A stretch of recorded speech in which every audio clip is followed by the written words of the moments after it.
about Mo Light at World Finals last year. In case you guys don't remember, Mohamed Light lost one game last year at CRL World Finals. Just that's ridiculous. One game, and that was to a former world champion in LCOP in the very first match of the tournament.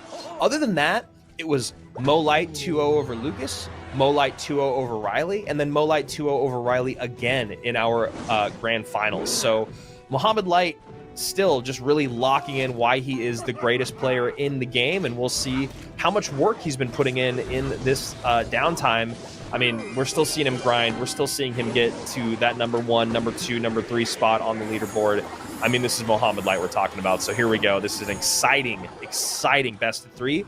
Game number 1, RG, bottom of your screen. No surprise there. Evo Hunter, I believe, first appearance of the day. Top of your screen, Juicy. Talk to me a little bit about those 4 cards when they're all paired together. Yeah, we might see a little bit of Splash Yard from Pedro here. The Splash Yard, like, I don't know. The Splash Yard meta is in a really weird spot. After the Tornado nerf, I've even seen a lot of Splash Yard variations that don't even use Tornado. We might be seeing an Ice Wiz plus Evo Witch, no Tornado matchup here.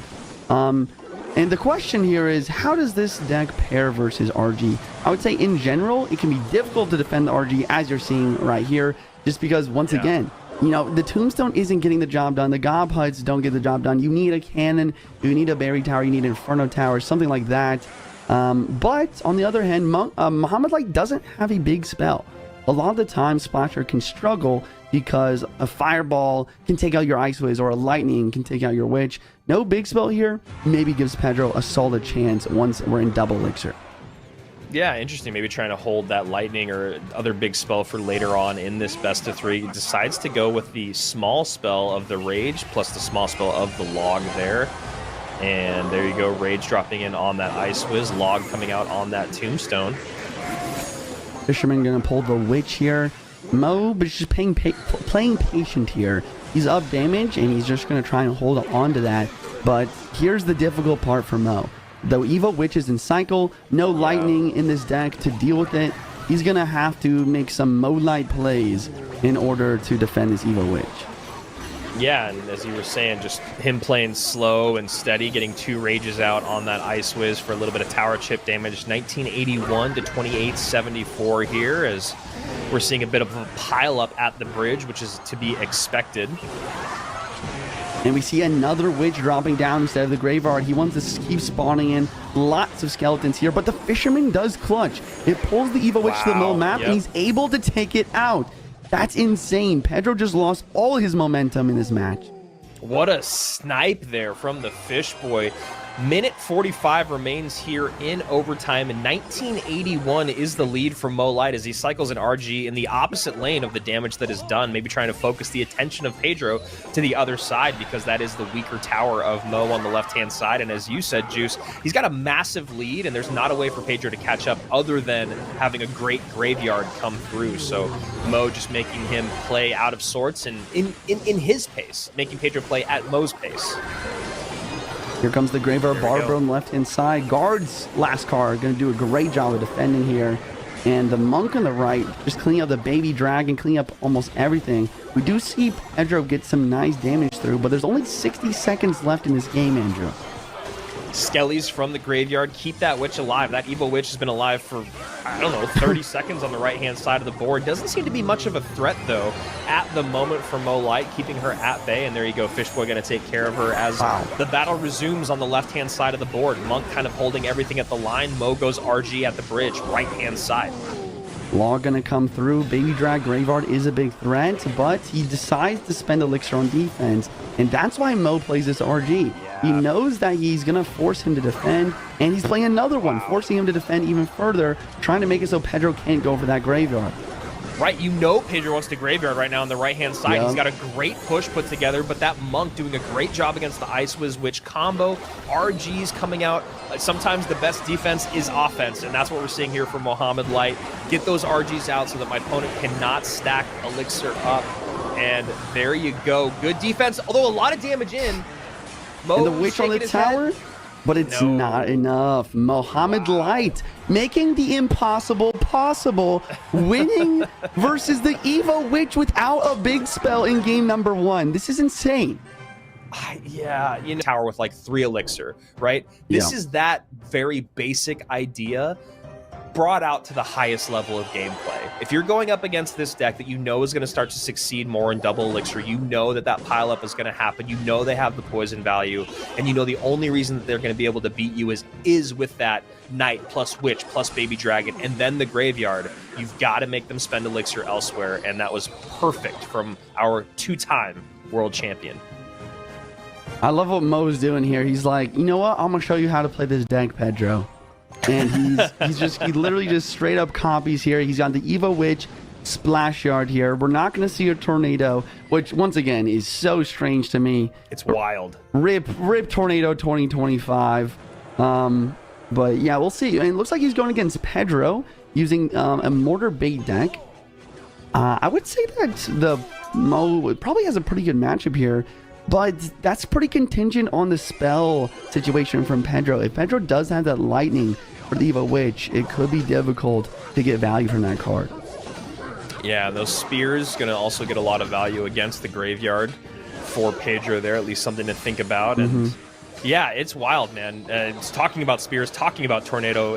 Every single time that NATO comes off and doesn't take my spear goblins or other like squishy troops off the board that it used to, I'm always like, is that under level? No, this is it's still, even now, it still throws me off.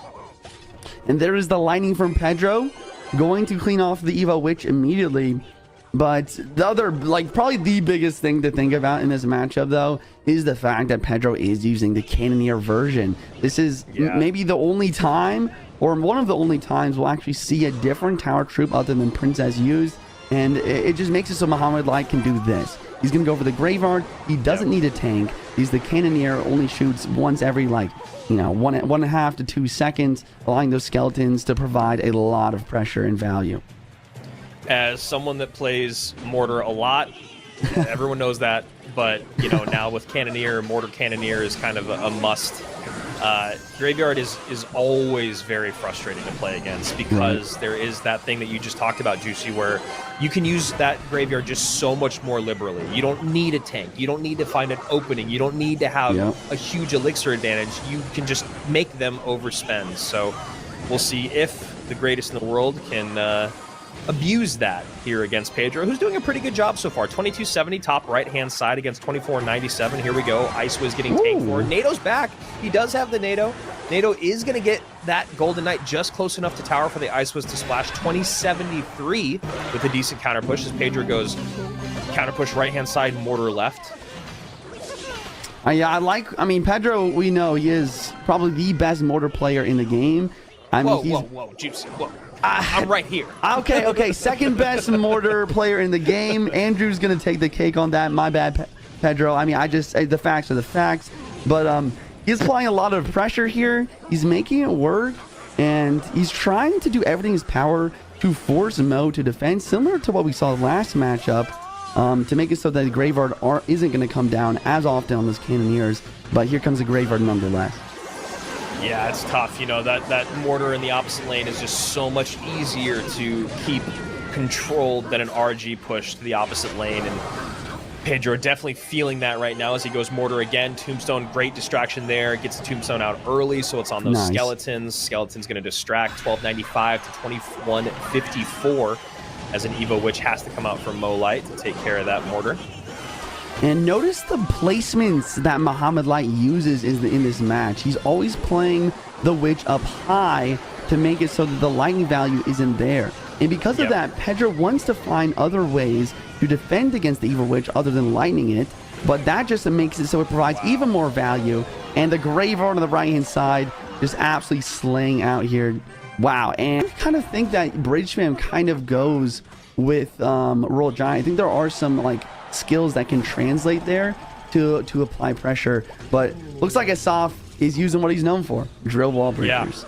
You know, and I'm actually a little surprised at this, and I don't know if I love it, because right now I'm looking back at Asaf's battle log, and I'm scrolling for a while now. I'm scrolling back to maybe 30 plus matches ago, and he has run Evo Wall Breakers, Drill, Valkyrie with Cannon. So he's got Tesla here instead of Cannon. So that's one change. So maybe he's trying to hold Cannon for farther down the line. But I guess in terms of predictability, you've got the guy that's known as being a Drill one trick running the one Drill deck that he's been practicing with relentlessly. So not sure if that was the best way to go. I can't help but read the chat here. Someone said a soft playing with one hand is crazy, and a dude thinks he's gonna win already anyways, guys, or lose already. Guys, I trust me, Asaf, you know, he might not look like he's taking this seriously, but he's locked in. He's going against the world champ, and he's gonna try and take this win. Yeah, Asaf with one hand is better than a lot of people with three hands. So, you know, let's at least give the guys some credit. And there he goes. He gets that second hand up. So he's ready to go. Okay, big RG push though. Tesla dropped down low. He's literally so low in elixir. I'm not gonna lie. This might be game over already. Oh man. The Wall Breakers defense against the Evo RG, it hurts to see, but honestly, Juicy, it could have been a lot worse. I mean, he's down 3 elixir, he's down 500 and some change, but I honestly thought we were going to see that tower at like 20%. Yeah, I mean, Soft, once again, he's just really good at being aggressive, but Mo is really good at defending. So Mo's going to defend, he's going to counter push. And we even see a pre-monk ability by Mo trying to predict a fireball. Good try. Soft not going to fall for it right now. And the fireball all coming out now to deal with the Evo Hunter. Well played. Good patience there. Honestly, though, the Evo Wall Breakers actually did a little bit of damage to the RG because it was Evo and it cleaned up the Hunter. So while it was a super weird play, I think that was one of the reasons why we didn't see quite as much damage come in, as now we see Asaf using that Evo'd Valkyrie to do a much more efficient job cleaning up. Wallbreaker going to connect left side. Never mind. Rage dropping down. Mo very precise in the defense. And somehow being able to get this World Giant to get a connection left side too. He's just extending his damage lead even further. Yeah, Soft was looking for the log for that E-Spirit there, thinking Mo might go log plus E-Spirit with the tank in front, but he instead decides to go the sure route and get damage in. As Soft gets a little bit on that right-hand side, 1338 now to 1989. Guards trying to take out that Monk. And now an Evo or a Drill has to come out on defense as well. Log going to come in for Mo, and that's trouble. Wow. And the RG takes out all the goblins as well, so it does get another hit despite the log from the Soft. And we only have 1 minute and 25 seconds left in overtime, and Mo's just continuing to apply massive pressure. Yeah, I don't know. I've always been a person that's been like this, and you know, I don't know if it's a good thing or a bad thing about me, but I really don't love playing your most predictable deck. Right. Not just archetype wise, but also in terms of battle log wise, because I feel like that's just two routes of just like, if your opponent's doing their job at all, they've got to have options in game number 1, and Mo does. He's got 2 small spells and an E-Spirit that is going to make it impossible for Wall Breakers to ever break through. He's got guards for the Drill. He's got tanks on the ground, all the options. So, you know, he's still in it. 1472 to 852 as Mo has 2 RGs on the board. Evo Valkyrie doing a great job cleaning up, but does get pulled. Yeah, I was helping out versus both sides. Soft trying his best to defend here. We go to the Valk on the right side to prevent the Hunter, and that means very little elixir for the Evo RG that's raised up in the left. RG rage, boom, boom, and that's another shot, and it's over. It is over. Oh, Mo taking game number 1. Is going to use in game number 2 here. We're hopping straight into it. And we'll see what Mo brings as well. I don't know. The thing that we always say when we're playing against Mo is like, I feel like you do need to get a pretty good matchup, right? Because he's the best player. But it always seems like Mo always just has some really consistent deck picks as well. Yeah, we've said that for years, talking about Mo and his analysts. So here we go, game number 2. After a one-sided game number 1, even though Asaf did feel like he was in the mix. So he's going to go Bar Barrel plus Golden Knight, Miner and Goblin Gang. Okay, Lightning going to drop down the Queen and then immediate dash to try to apply pressure. Roll Hog's going to be used to defend here and attack at the same time. And Asaf, once again, a little bit low in Elixir, playing the gang as soon as he can. Light, I don't believe has roll delivery cycle, but he does have the Barbarian Barrel. Going to clean this up fairly well. And Evo Cage already in cycle, going to deal with that Golden Knight. Goblin gets taken off as well. Interesting that he's using the Evo Cage here. I think that he's probably predicting maybe a roll of Giant from Asaf. Evo Cage really strong versus the RG, but yeah, I mean it's what? Go ahead. Sorry. I was gonna say, is this still a mortar deck? I think so. Yeah. Right. I think so. Yeah. No arrows, no log, but he has the Bard Barrel, and yeah, if it's not mortar, I don't know what it is. The problem for that is that Mo has the Earthquake. He has the Earthquake, he has the roll delivery. This is a great matchup for Mo. It's going to be tough for Asaf to make something happen. Yeah, it's interesting because those Skeleton Dragons are actually going to be really, really great for Asaf, but only defensively, right? Sometimes those Skeleton Dragons can be a problem on the offensive side of the board too, but with the AQ, with the delivery, with the Spirit, they're going to be a lot less of a threat, whereas on Asaf's side of the board, Mo has absolutely no way to get to them. So something that Asaf is going to have to abuse as this matchup goes on is figuring out how those Skelly Drags can be great on defense. Lightning dropping down, Molder on defense, but the Earthquake hits that already. Once again, the Evo Icy are doing a pretty good job of cleaning the Evo Bats as well. Mo's continuing his prerogative of applying pressure, getting chip damage, and having perfect defense.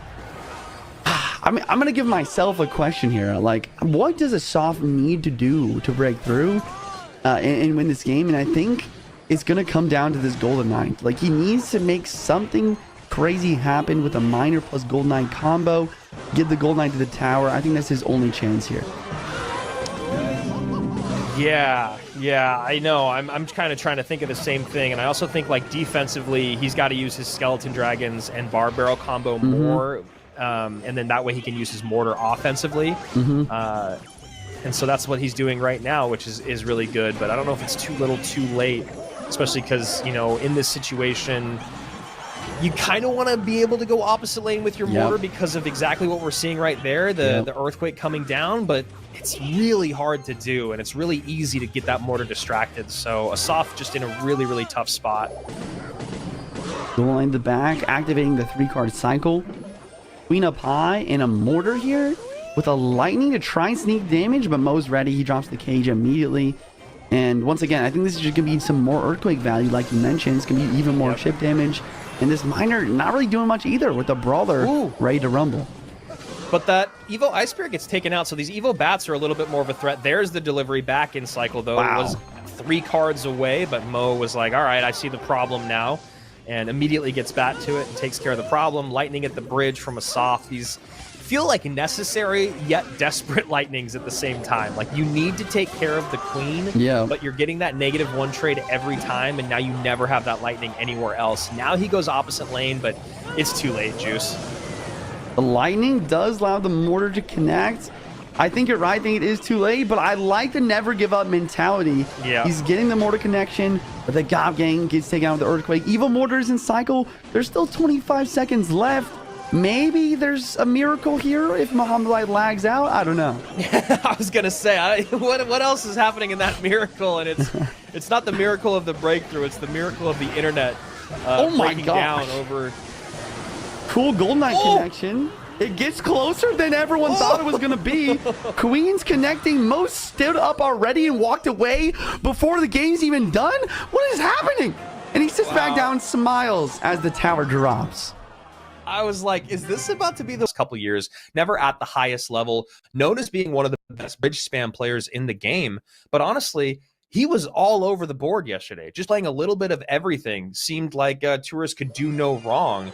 And I'm very curious to see how he stacks up against the Goated One. The Goated One is quite the name. I like that. I might have to use that. But yeah, Mohamed Light with the Tombstone, the Bar Barrel, and a Knight. Looks like we're going to see some more Splash Yard. We'll see if he's going to be using the non-tornado or the baby dragon, or the tornado version here. And we did see a little bit of feistiness, a little bit of spice out of Mohamed Light yesterday, BMing Pedro, hopping around, walking away before games were even over. Big comeback swings. So, you know, I love this version of Mohamed Light that we're seeing. And I also love that Tourist is the only person that's run Lava Hound the last 2 days. And the first time that he ran it, he went up against someone that had 0 air defense, and it was one of the easiest wins that he could take. I think it was against Sam. Can't remember exactly, but it was RG versus Lava, and that RG deck had... Oh, you know, I think it was Clown. That RG deck had Zap and Curse in it, and so we were kind of excited to see that, but it did not work out well. Yeah, I don't know if it matters at all, but I did see a little bit of drama on Twitter where Jeebus, Clown's coach and analyst, was talking about how there was a little bit of a bug actually where sometimes the deck copied does not show with the deck that is on the screen. So he didn't actually mean to go in with that Royal Giant deck with no air defense. So it's a little bit of an unfortunate situation. We'll see if Tourist is going to be able to be successful as well with the Lava Hound here. But I think going against Mo with a Poison for the Flying Machine, for the Skeleton Dragons, with the Witch and the Ice Wiz for the air defense is going to be a much different story.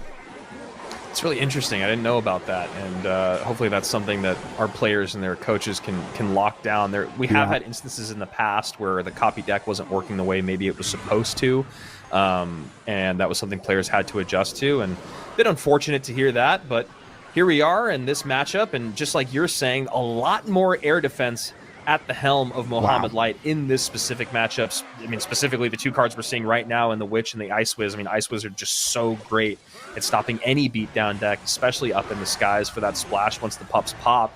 And just cycling Ice Wizards in the back is Mohamed Light as Tourist tries to go aggressive at the bridge opposite lane with a Lava Hound plus Flying Machine push. Mo's got the defense locked down pretty well so far. And has to pull the trigger on the Poison again. Poison drops down. Witch is in Cycle, and Tourist does have the Lightning, so he's going to drop the Lightning down the Witch immediately, trying to break through for any sort of damage. But the Ice Wiz Tornado is in Cycle once again. Ice Wiz doesn't do the damage it used to, but the Tornado doesn't do the damage that it used to, but the Ice Wiz Splash is sufficient to really make sure this defense is successful. 1842, 2575. Tourist has changed minds on which lane to go in. Did not like the counter push potential that he was giving Mo Light on the right-hand side, and Mo Light continuing to just defend with a card or 2, and then a Poison if necessary. Now we see Poison coming out on the opposite lane to deal with the Skelly Drags. Yeah, that's going to force out the arrows as well, with the Evil Knight just tanking everything. Tornado once again in the left-hand lane to mitigate damage. And we're heading into Triple Elixir overtime, which I think only can benefit Mo in this matchup. Yeah, honestly, I completely agree, and I'm really impressed with... I mean, it's hard because it's Mohamed Light, where it's pretty hard to be impressed by... Anything and everything that he does is impressive, but his ability to completely control a Lava Hound plus Flying Machine with just a Witch and then a Knight, or just a Witch and a Tombstone, not hitting panic, not worrying about the damage that he's taking, not overspending. It's really good, because you can see Tourist is having a really hard time figuring out how to put together a real offense that's going to keep up in this final 20 seconds. Lightning going to drop down the Ice Wiz with the anti-Lightning Witch placement. Graveyard from Mo, plus a Poison and a Barbaro to apply pressure with only 12 seconds left on the clock. This game's getting a little bit more close than I thought it was. The Tornado doesn't do that much damage. The arrows come through, and there's a Lightning in Cycle. Tourist making an upset here in game number 1. Wow. I don't even know. It felt like Mo... lanes. He already got so much damage to the right-hand side. And also, it's fairly difficult to get damage in that matchup versus the Valkyrie, the Guards, the Skelly Drags, the Arrows. So I think Mo made the right play to play in the opposite lane, or continue to do that. It just didn't end up working out for him in the end. So, not something that you and I say very often, and something that we've never said before. Mohamed Light down a game against Tourist here at the CRL warm-up. Yeah, it looks like Mo liked the deck that he saw. He might be copying here, or at least copying a variation of the lava here. And Tourist with a very strange deck. I honestly have no idea what kind of deck we're going to be seeing here. Yeah, I totally. I mean, you see part of it and you think one thing, you see the other part of it and you think mortar bait. And Juicy, I think you're right. Mohamed Light going, I hated that deck. Let me play with it. Yeah. Goes to the bridge to cycle to the bats, able to defend against the Inferno Drag. Evo Cage and cycle, gonna yoink that ghost in and allow the tower to clean up these bats. It's gonna stay on the board for a little bit longer as Mo can try to recoup some elixir here. I know a lot of people out there, a lot of the Clash Royale purists don't love evolutions, and I'll find myself complaining about them when I lose to them as well. But yeah. I do have to admit some of the great mechanics that have been added with them is really interesting in the game. I do think Goblin Cage Evo is one of the more fascinating and unique evolutions in the game. It's never really felt super overpowered. It's always felt kind of matchup dependent. But also it's a great get out of jail. I mean, honestly, Mo is running two of the best get out of jail free cards in terms of Evos, in the sense of obviously what the Goblin Brawler can do and the Valkyrie can do defensively. I mean, they're both so powerful, especially against cards like a Mega Knight. So see how that kind of fares as this game goes on. And almost had a moment there where I thought that we saw Tourist repeat a card, but the Inferno was played in a different set, and Mo didn't straight copy the deck that he just lost to. Looks like he opted for Inferno and Skellies instead of Flying Machine. Miner Goblin, a right-hand lane, trying to apply some pressure. Evo Valk is in cycle, going to really clean up this defense, and that's what Andrew means by getting out of jail free card. That's what Lava Hound really excels with Evos like this, because a lot of time, Lava Hound, it's all about spamming as many air cards you can, applying pressure, getting spell damage, and then you just have 2 or 3 really strong defensive ground cards to help you out on that end of the spectrum. 1918 to 26-26, and now some more damage comes in on that left-hand side. Tourist in the lead in both lanes. Mohamed Light with a bit of a grimace on his face that is a face that we know well, but not one that we see super often.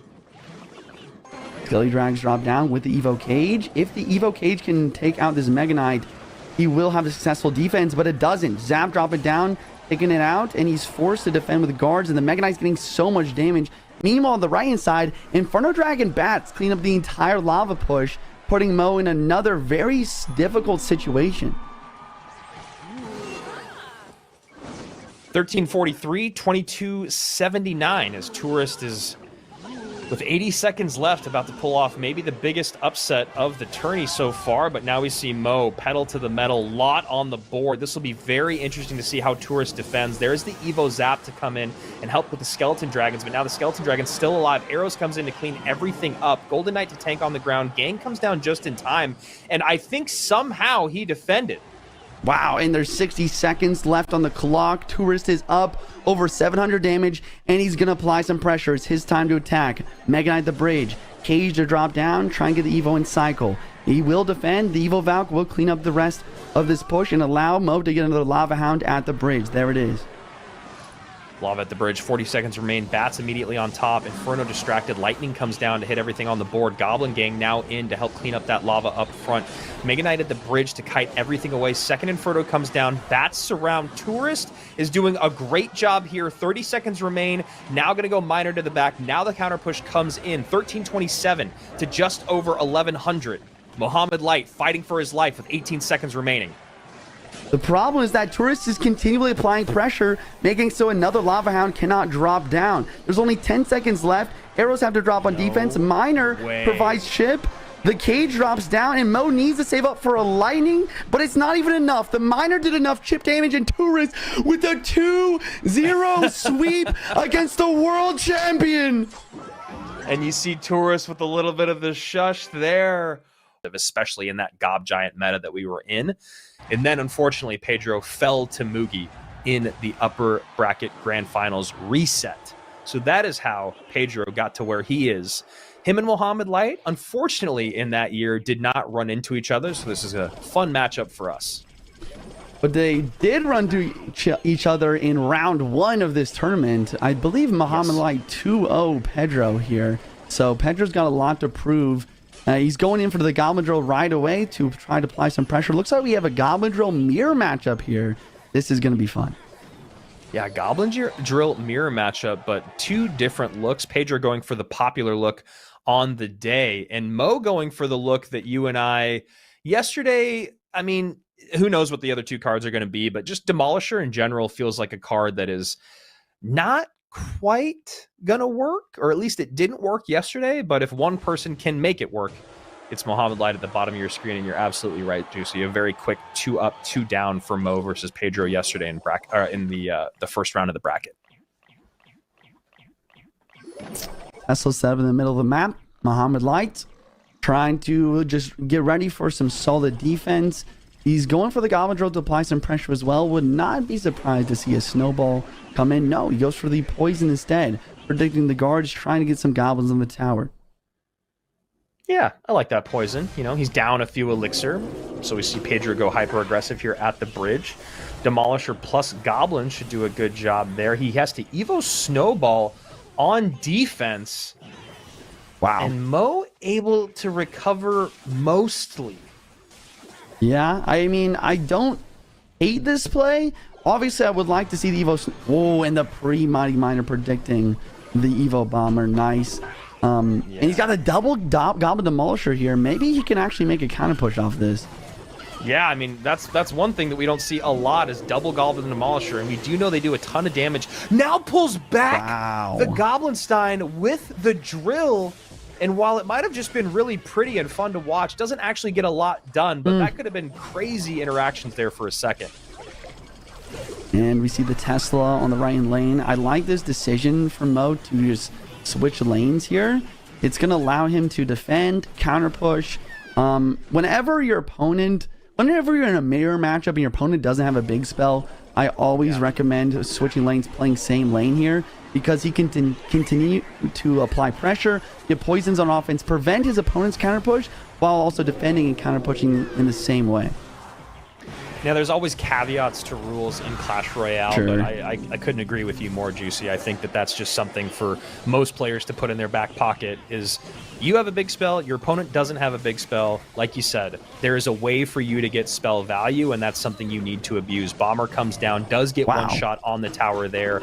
Great cycle use there by Pedro to get back to it. Great use there of Mo to get the Ice Spirit out to activate King Tower to now help a little bit with the defenses, all while almost evening up the game in damage. 1898, Pedro's lowest tower, 1620 or 1602 now, Mo's lowest tower as that Evo Snowball comes in. Tesla there, though, to do some good cleanup. Still a little bit more damage than maybe Mo would have liked. 1455, no building in cycle. Pedro goes Goblinstein right at the bridge. Yeah, and that's going to force Mo to use his win condition, the Goblin Drill, on defense. And here comes another Goblin Drill from Pedro to keep applying pressure. Mighty Miner does prevent the Goblins from locking on the tower. Goblins on the Goblinstein to try to continue to win this this interaction. And Goblin Drill in the back, he can't go for the... Sorry, Goblin Demolisher in the back. He can't go for the drill right away because he just got it back in cycle. Tesla out here to catch. Tesla doing a decent job cleaning up those goblins. Evo Snowball comes in. No extra goblin damage done, though. We get a triple drop there from Pedro. Wow, 2 Teslas on the board, but neither of them lock onto the Goblinstein. Snowball, but still the goblins are connecting. Evo Bomber does miss, but there's only 30 seconds left. Mo needs a lot of damage in this last 30 seconds. And another Snowball. Evo Snowball is in with the Evo Ice Spirit. So great defense there for Mo, but I don't think he's going to get enough damage. He's got so much down. Poison really the only thing ticking away. Second drill comes in because that Mighty Miner is on the board, but the Goblinstein is there. The ability is popping. Guards are there as well. Poison comes down. Ooh, and that was pretty dang close. Poison not going to have enough time. Mohamed Light loses this by 100 and some change. Wow. Mohamed Light. I don't even know what to say. I mean, he played well at the end here with a lot, just abusing the 3-card cycle. A lot of drills, a lot of poisons in the tower. Hit. There was only like once or twice where that goblin hit didn't come in. So really, really well played. Exactly what you want to see between the two best in the world, or two of the best in the world, excuse me. And also, we love it too because there was a little bit of fun BM and lore, if you will, Clash Royale lore. Going on between Mohamed Light and Pedro. Obviously, nothing but love between these two competitors, but it's fun to see them talk a little bit of trash to one another. So we do see the first Royal Giant of the day from Pedro here. Wow, finally. We'll see if he's going to be able to make a win happen here, get the 2-0 sweep versus the world champ. Mo, on the other hand, with a pretty solid minor Fireball, maybe minor Rocky, does not have poison as an available option for spell. Yeah, and it's still like it's not quite as surprising as it used to be because Royal Giant Evo's been in the game for so long, but it is still just like, man, look at the first 3 cards played. What an aggressive way to start the game for a Royal Giant player, when in the past you would have seen Skeletons come out, then the E-Spirit, then you maybe try the Monk. So just a different game that we're in nowadays, and Pedro did get a little bit of damage from it. 27-45, Mohamed Light's lowest tower, against 29-22 with a minute 30 remaining in regulation. I do like this matchup for Mo. I guess it does kind of depend on what his big spell is, but if you look at Mo's lightning. Yeah, I was thinking that. I was like, what are the chances we see a lightning here? Lightning would be solid. It's very strong versus the Evil Hunter. But if you look at Mo's deck, like there's not much that can actually get deflected by the Monk. The Evil Bats do a great job in this matchup. The guards, the Boss Bandit are strong. And it looks like he does have the Fireball, able to hit the tower, and the Hunter there. Really well played. So version of this deck was pretty popular. I believe it did have Lightning in it, the one that was run regularly on the leaderboard, but makes sense if Mo's thinking about getting to game number 3, which he is, because he wants to win this game number 2, might want to pull out Lightning in game 3. Yeah, on the other hand, Pedro probably has a Lightning as well, so that's definitely something that Mo's going to have to watch out for when it comes to his building placements. Nope, it is a Fireball. It's going to drop down, take this cannon, and allow the RG to get one shot here. Really good value from the Evil RG there. Yeah, and you see Mo doing, I mean, we've watched so many of his matches now that his body language and his general expressions speak volumes at this point. I feel like we're like those lip readers you see on like TikToks and stuff. And you can tell that he's definitely feeling a little frustrated right now with the way that his defenses are kind of unfolding. He's getting that Mohamed Light grimace that you see when things just aren't quite going his way. He's taking more damage than he wants, especially with a deck like this where your win condition is the Miner and kind of the Boss Bandit, but against someone like Pedro, that Boss Bandit feels like a lot less of a win condition than it would normally. Here we see the cannon place one tile up in the opposite lane to prevent Fireball from hitting the tower and the cannon at the same time. It's a solid defense. Hunter won't get a shot, but Mo, this is not the situation Mo likes to be in. He doesn't like to be down damage in overtime. He likes to be up damage with really solid defense. And he's going to have to find some way to break through here. Yeah, that's actually a really great point that you make about Mo. He usually does come out to the lead earlier in the matchup and then hold on and, get in a spell at the end. Like you said, he usually just spends a lot of that time defending, but this is not the case you want to be in, and this is also not the situation Mohamed Light likes to play from. A little bit late on the log there. Wow. Knew the E-Spirit was going to come for the bats. E-Spirit gets there just in time, and now that Evo RG will get a shot, and it does. 1566, 2175. A lot of damage coming in here on the left that Mo has to sacrifice. And the Hunter's going to get another hit too. Now the left side is the most HP done. He's going to go for the Boss Man ability right away, but the Fisherman's ready for the Miner. Fireball onto the Fisherman to try to break through, but it's just not enough. And here comes a Royal Giant from Pedro immediately. And I was just going to say, correct me if I'm wrong, Juice, but I'm pretty sure this is also going to be a spot where Pedro wants to switch lanes, not only because it's the weaker tower, but it's the weaker tower in the same lane that that Mo's trying to work on. And so the spell value, the Hunter value, the counter push value is also much better. Fireball inbound, 16 seconds left in the clock. Evil Hunter's in cycle blocking the lane. The Monk is getting more chip damage, as well as with 3-card cycles, Pedro's going to cycle back to his Fireball quicker. He also catches the Miner of the Skeletons. Fireball from Mo, Fireball from Pedro, and Pedro taking down the world champion, making it through to the lower bracket finals. And you can see both of the expressions on their face.